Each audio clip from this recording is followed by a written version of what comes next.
don't know what happened there. It started and then it stopped, and I don't know why. Anyway, g'day guys. Hey, I just want to apologise too for my last video. It was just like rubbish, crap, absolute crap. Not good. Anyway, what's happening with that saw is I put it back together. So we're talking about that rear handle 200, MS200. I put it back together. I'm still getting play on that bearing, so I think it's like an actual crankcase issue because those are fresh new bearings. And later I found out that later that week, last week, that the place where they use those saws, they've got 3 saws with broken tensioners now. So someone's over tensioning the saws. Actually, no, it's 2. One was dropped. One tensioner was broken by dropping the bar on its tip from a tree. So I stand corrected there, sort of. So anyway, but we've got incorrect chain tension.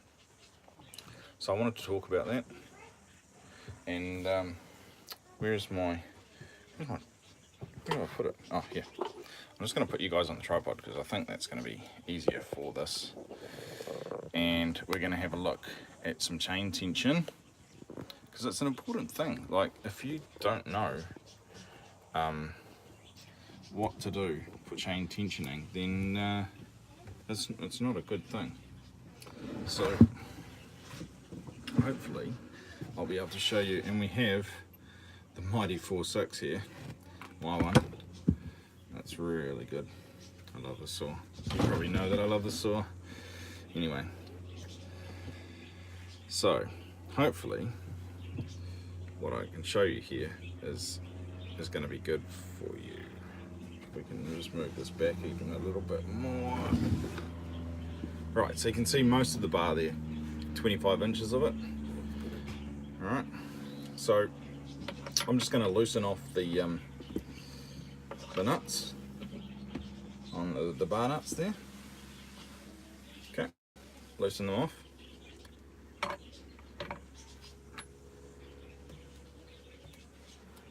Alright, so that bar's all free now. Okay, and I'm just going to wind anti-clockwise the tensioner. Alright, and that's just going to drop that chain right down. You see that? So that chain is no longer tensioned. Okay, so I'm going to wind that up now. Okay, and I'm just going to check that sitting as I wind it. Just check that sitting on the sprocket and everything. See, that's going around fine. I can feel it's on the sprocket. Okay, so I'm just going to wind that up till it's snug, just like that. Did you see that? I'll just go back again so you can see it again. Okay, here we go. I'm just going to wind that up. See the chain just going just snug, okay? And that's where you want it to sit. But now, for the final part of the process, I always rest my arm on top of the, sorry. I always rest my arm on top of the chain brake like that, okay? And then, earthquake, and then have an earthquake. And so yeah, it's always rested on the top of the tension like that, and then I reach down and I just pinch the bar with my fingers like this and pull it up, and you see, whoa, see that chain pop out? Right, so now with the bar pulled up like that, we just re-snug that chain just in there, okay? And now, holding that bar up still, you tension off your bar nuts, okay? Tighten them up.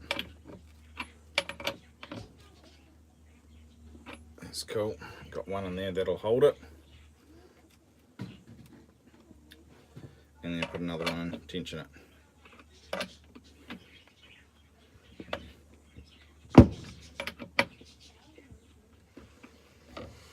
So when your bar is correctly tensioned, your chain is correctly tensioned like I just showed you, all right, and it's just snug in there. That actually feels a bit tight now. That's too tight. Okay, so I'm going to redo that. I don't know why that ended up so tight. I just did this before. So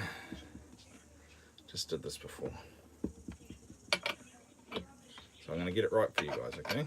Even though I'm live and everything, I'm supposed to look like a professional. I'm not. Fully amateur. Take that tension back off again. The bar drop. Okay, see that bar drop? Right, now lift it up again. And just snug that chain up. Just there. That's just tight.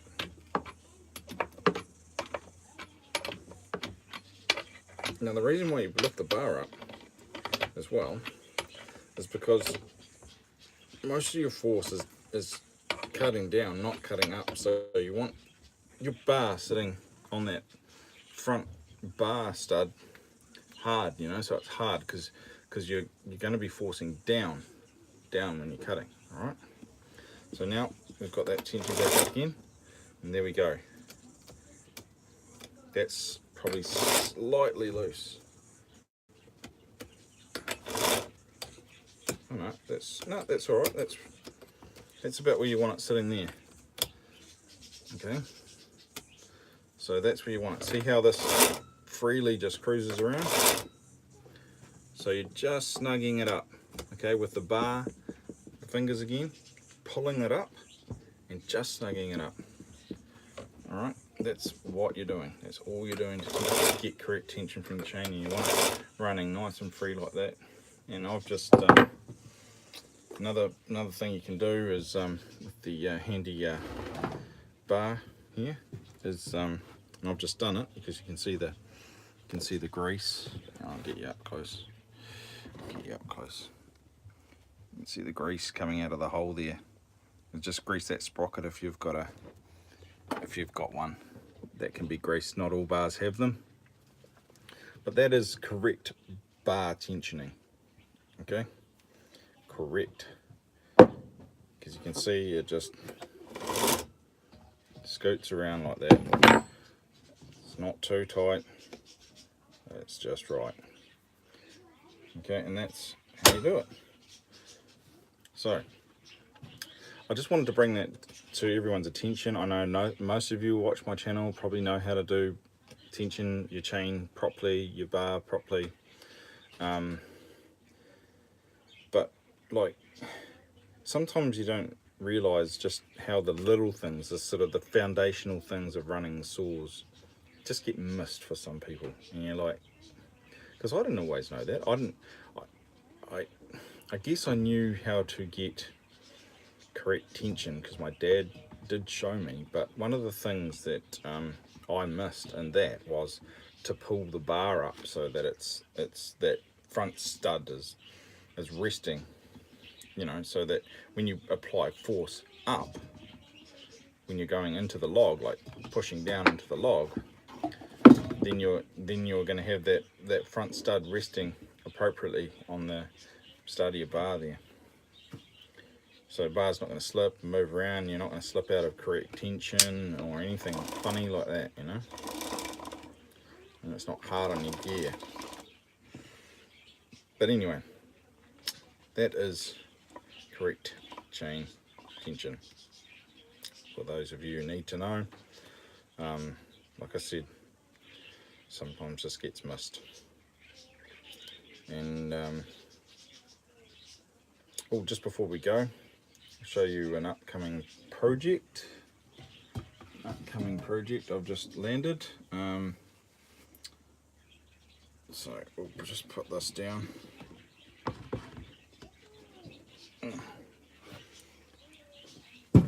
Be back in a second.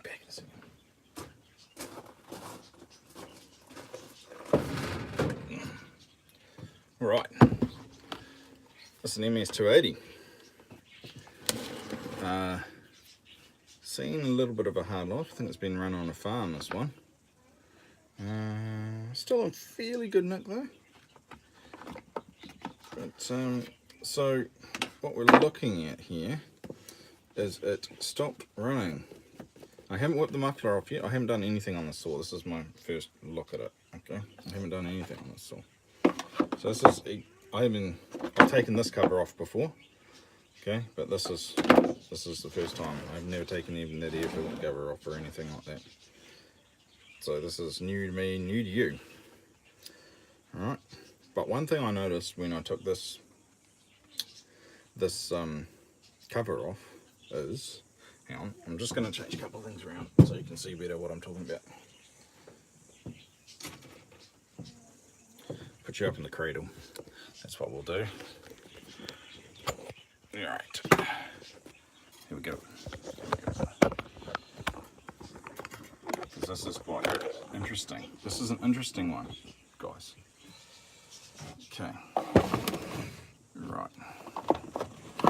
Make sure you're in a good position here. It's an interesting one. Oh yes, yes, you can see.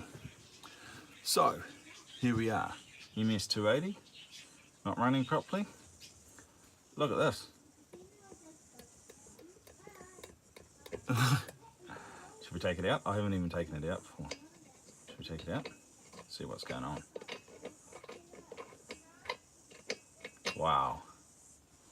Wow, that has got some slop in there. So look. oh, that's cool. You know it's good when you've just got a look at that. Oh wow. Check out that. So, what are the two fixes for this?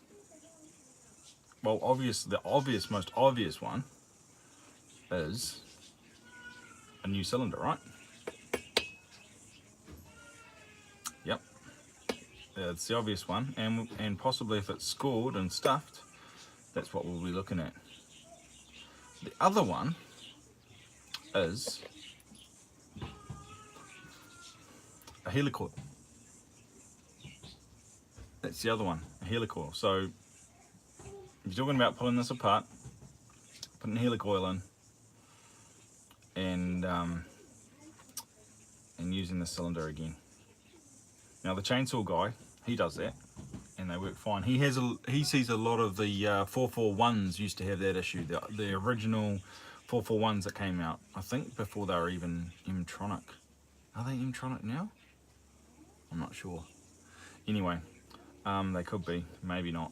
That's why I said I'm not sure. But yeah, this is what we're looking at. So once we whip this muffler off, we will know. So I might do that now. I might take the bar off. Okay.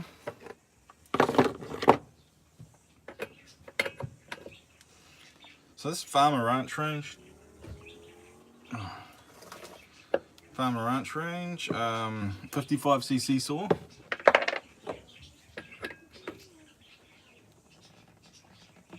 Oh man. And these nuts haven't been off in a while, and whoever put them on, put them on.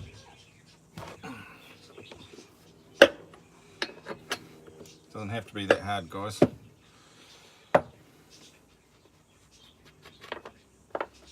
So this saw is interesting. It's sort of for a customer, sort of, I guess he is a customer, but he's making me something, and I'll have it soon, and I'll do a full video on it. But what he's making me is just going to change the way I build saws. Okay. When you see it, you might not be as mind blown as what that makes out, but it's going to be, for me, it's going to be a game changer. Alright, it's going to be a lot easier, and we'll see what that is. But he's fabricating me something. It's exciting. Can't wait to get it. So he had the saw here. It's his father's saw.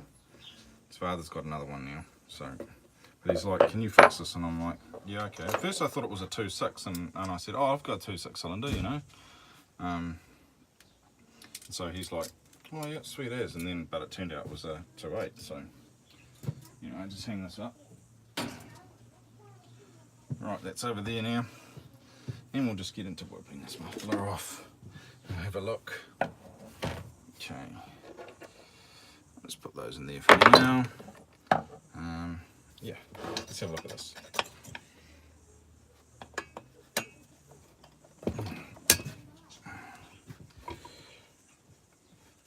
Yeah, I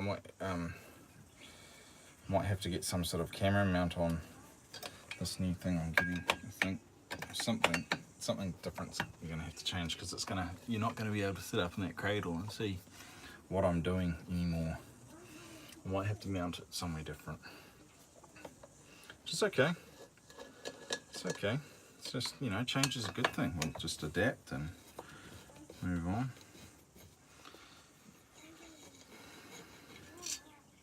Right, so that's that muffler that's coming off now.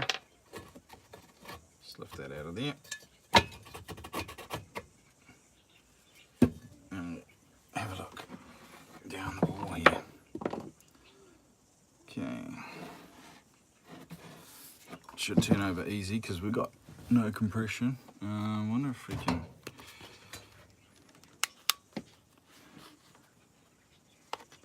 Okay, I'll move it and then I'll shine the light down there so you can see it. Ooh. I'll just turn that over there for now. So we'll just pull this up.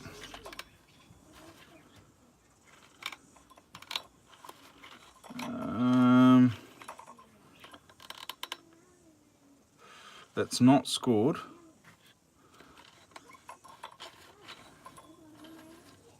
But it'd be interesting. It's got a bit of, so where's the light? Can you guys see it down in there? See that it's like a brown? So that says to me that some of the like the compression's been slipping past the rings. If that makes sense. You see that? I'm trying to get a good position here. Is it a brownie in there? Can you see that? That should be clean. You should just see metal, not any combustion materials or anything like that. No carbon, no burnt oil, nothing like that. So it says the rings are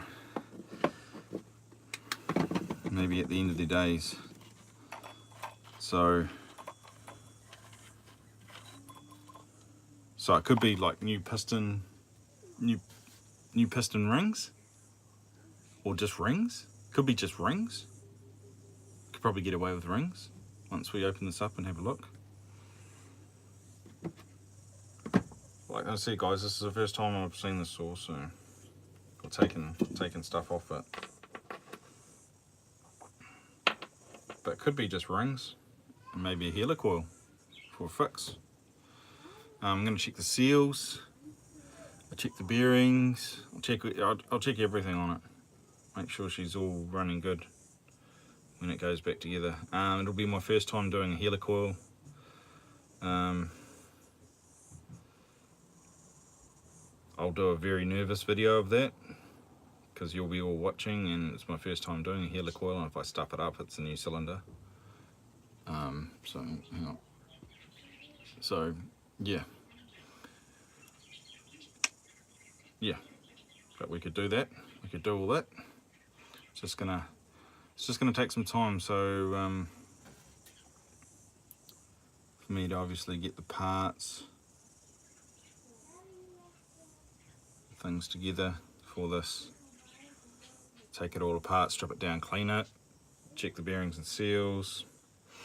Give me a heads up in the comments if you would like to see a teardown of this saw. If you're not too fussed, because this is Farmer Ranch, so they're quite different from your pro saws, okay? Because they're basically all plastic, except for these 2/8. So it's kind of making a bit of a liar of me, but these 2/8 have a magnesium side here. But I think yeah.